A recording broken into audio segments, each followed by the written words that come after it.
края на декември две неща са повече от сигурни: новогодишното поздравление на президента и клипчето за най-добрите излети през годината.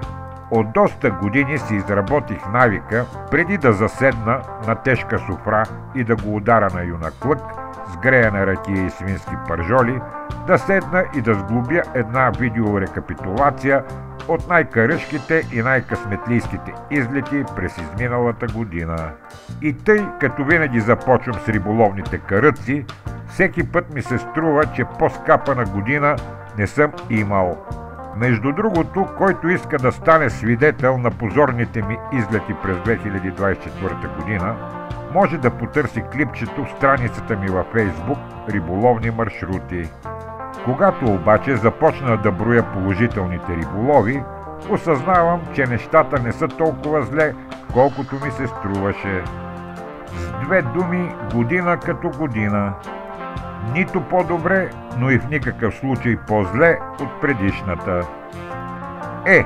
Малко по-късно от друг път ми се случи първият вълнуващ излет, чак на края на март, но пък за сметка на това бе пълен с емоции и борба с шарани на язовир Волуек, Мрамор. Казвал съм го в предишни клипчета, че то е мястото, от което като малък стартирах въдичарските си подвизи, и напълно се оправда народната мъдрост, че където е текло, пак ще тече. Да, на времето такива излети бяха ежедневие, а сега са изключение, но винаги е приятно да ти се случат.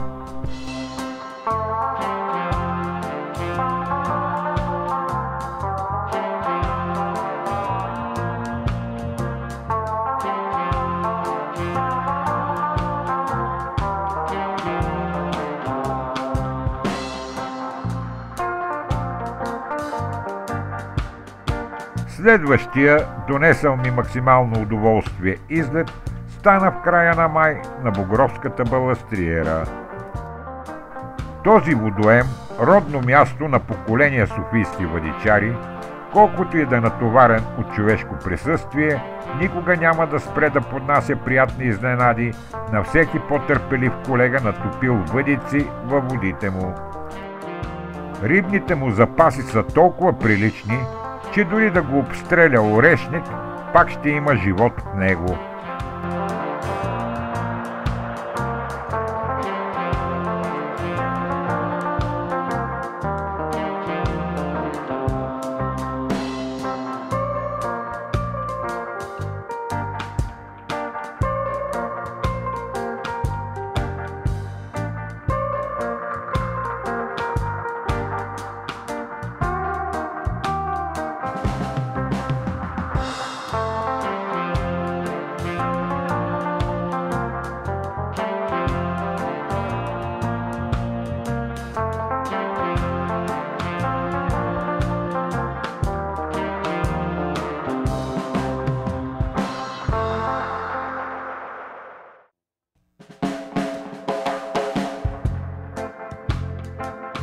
Това, с което ще ми се запечата в паметта, бе успеха на тестата и херабуната при риболов на лин и това, че за първи път отбелязах чифт или, както казват руснаците, дублет, зелени лиглювци на едно вадене. Няма какво повече да се желая от такъв излет. Затова оценката му с 10 и включването му в настоящият клип е напълно заслужено.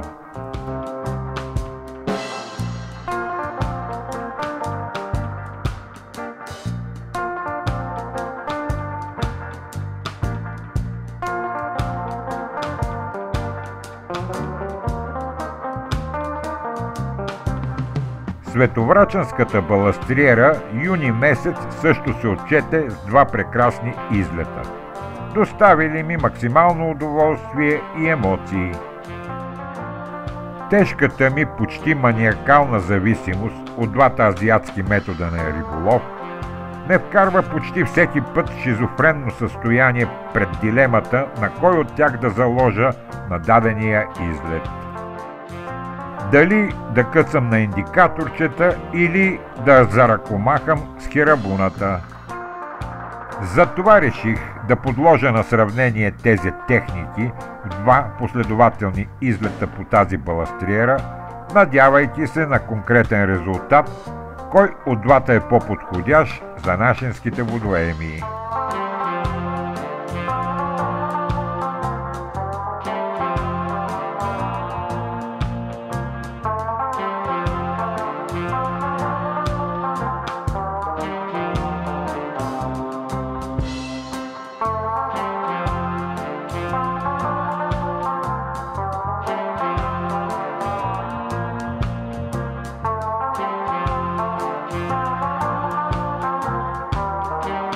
В крайна сметка не получих конкретен отговор.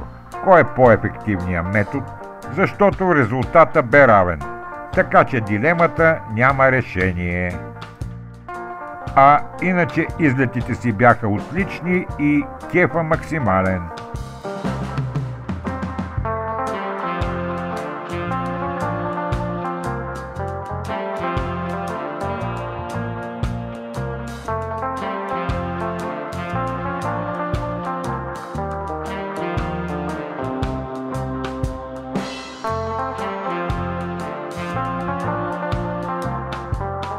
Ако има обаче риболов за 2024 година, който да е черешката на тортата на всички излети, това безспорно е излета през юли месец на Великата Челопеченска баластриера.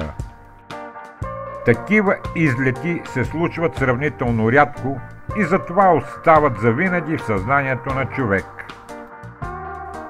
Всичко в този излет бе като изпипано до най-малките подробности. Като прохладата в горещия юлски ден, от постоянната сянка на дърветата зад мен, дълбоката дупка сред водораслите, пълна с насъбрали се едри бабаджанки и линове и, разбира се, постоянното потапяне на плувката от активизиралата се риба.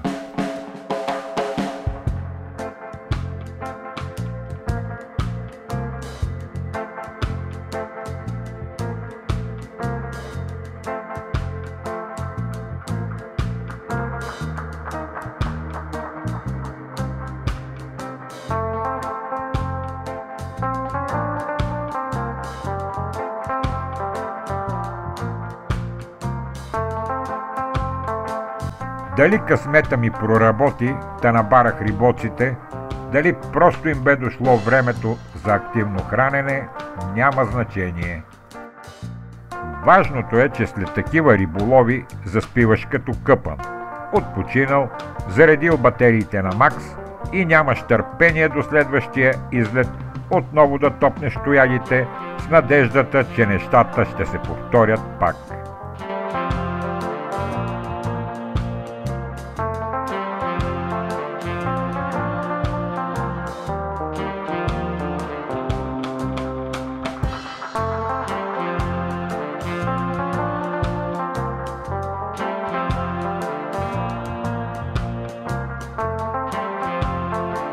Последният излет в тази класация е от посещението ми на бургаските дупки през традиционната ми почивка в Приморско през месец септември.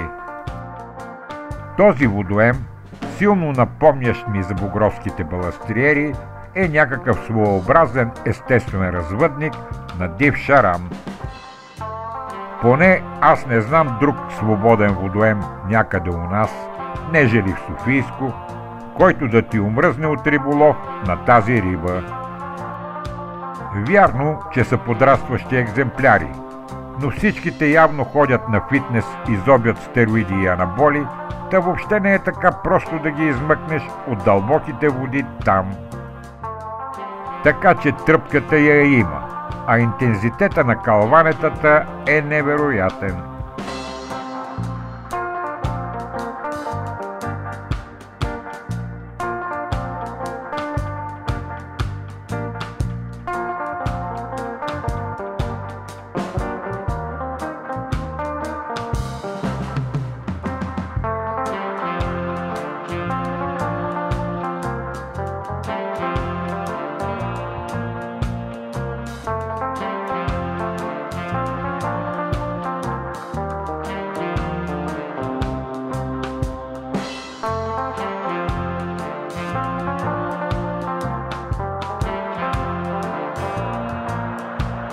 През 2024 година имаше и други добри излети, на които съвсем малко не достигна да попаднат в тази класация, но и тези до тук са достатъчни.